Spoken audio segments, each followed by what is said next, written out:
വിശുദ്ധന്മാർക്ക് മാത്രമേ ഉള്ളൂ ഈ പങ്കുപകരി കർത്താവിനോട് ചേരുവാനുള്ള ഓഹരി. അപ്പോൾ കർത്താവിനോട് ചേരുന്നത് ബാക്കി റോമാലേഖനം 6-ാം അധ്യായത്തിലേക്ക് വരാം. റോമാലേഖനം 6-ാം അധ്യായത്തിലേക്ക് വരുമ്പോൾ 3-ാം വാക്യമേ, അല്ല യേശുക്രിസ്തുവിനോട് ചേരുവാൻ സ്നാനമേറ്റവരായ നാം എല്ലാവരും അവന്റെ മരണത്തിൽ പങ്കാളികളാകുവാൻ സ്നാനമേറ്റിരിക്കുന്നു എന്ന് നിങ്ങൾ അറിയുന്നല്ലോ.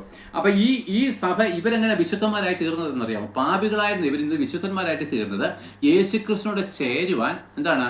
സ്നാനമേറ്റു. അപ്പൊ യേശുക്രിസ്തുവിനോട് ചേരുവാൻ സ്നാനമേറ്റവരാണ് ഈ വിശുദ്ധന്മാരെന്ന് പറയുന്നത്. അവരുടെ കൂട്ടമാണ് എന്താണ്? സഭ. വിശുദ്ധന്മാരുടെ കൂട്ടമാണ് സഭ, മറ്റേ സഭയല്ല. അതൊരു സംഘമാണ്, ഒരു കൂട്ടമെന്നേ ഉള്ളൂ. അപ്പൊ എന്നിട്ട് പറഞ്ഞു, യേശുക്രിസ്തുവിനോട് ചേരുവാൻ സ്നാനമേറ്റിരിക്കുന്നത്. താഴോട്ട് വായിക്കാം. സ്നാനമേറ്റിരിക്കുന്നത് നിങ്ങൾ അറിയുന്നുവല്ലോ. അങ്ങനെ നാം അവന്റെ മരണത്തിൽ പങ്കാളികളായി തീർന്ന സ്നാനത്താൽ അവനോടുകൂടെ കുഴിച്ചിടപ്പെട്ടു.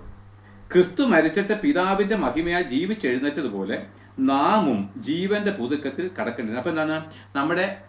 നമ്മുടെ ഇതിനകത്ത് പിന്നെ പറയാം. അപ്പൊ ഈ സ്നാനമേറ്റപ്പോഴേ എന്താ സംഭവിച്ചെന്നറിയാമോ? നമ്മൾ ആരുടെ മക്കളാ? എന്നാ അത്രയും പറയണ്ട, ചിലർക്ക് ഇഷ്ടപ്പെടുന്നില്ല. ആദമിന്റെ മക്കൾ എന്ന് പറഞ്ഞാൽ.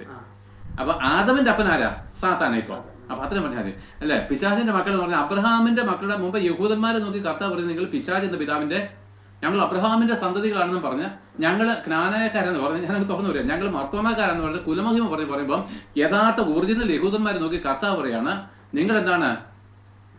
പിശാച് എന്ന പിതാവിന്റെ പറഞ്ഞല്ലേ? ഞാനല്ല, കർത്താവല്ലേ പറഞ്ഞേ? യഹൂദന്മാരെ നോക്കിയാ പറഞ്ഞേ. അങ്ങനെയാണെങ്കിൽ അതിന്റെ അർത്ഥം എന്താണെന്നറിയാമോ? പിശാച് ആദ്യം മുതലേ പാപം ചെയ്യുന്നുവല്ലോ. അപ്പോൾ ആ ആദം ചെയ്ത പാപത്താൽ അവനിൽ വ്യാപരിക്കുന്ന സാത്താന്റെ മക്കളാണ് നമ്മൾ. ആദമിന്റെ മക്കളാണ് നമ്മൾ ദൈവത്തെ. അപ്പൊ ക്രിസ്ത്യാനികളെല്ലാം വിചാരിക്കുന്ന ദൈവത്തിന്റെ മക്കളാണ്. നാം അല്ലല്ലോ, അല്ലെന്ന് മനസ്സിലായല്ലോ. നമ്മൾ ആ ദൈവത്തിന്റെ മക്കളല്ല, ആദമിന്റെ മക്കളാണ്. ആദമോ സാത്താന്റെ സന്തതിയായിട്ട് രൂപാന്തരം ചെയ്യപ്പെടുന്ന ആ ആത്മാവിലുള്ള വിശുദ്ധിയിൽ മരിച്ച് സാത്താന്റെ പാപം നിറയ്ക്കപ്പെട്ടവനാണ് ആദം.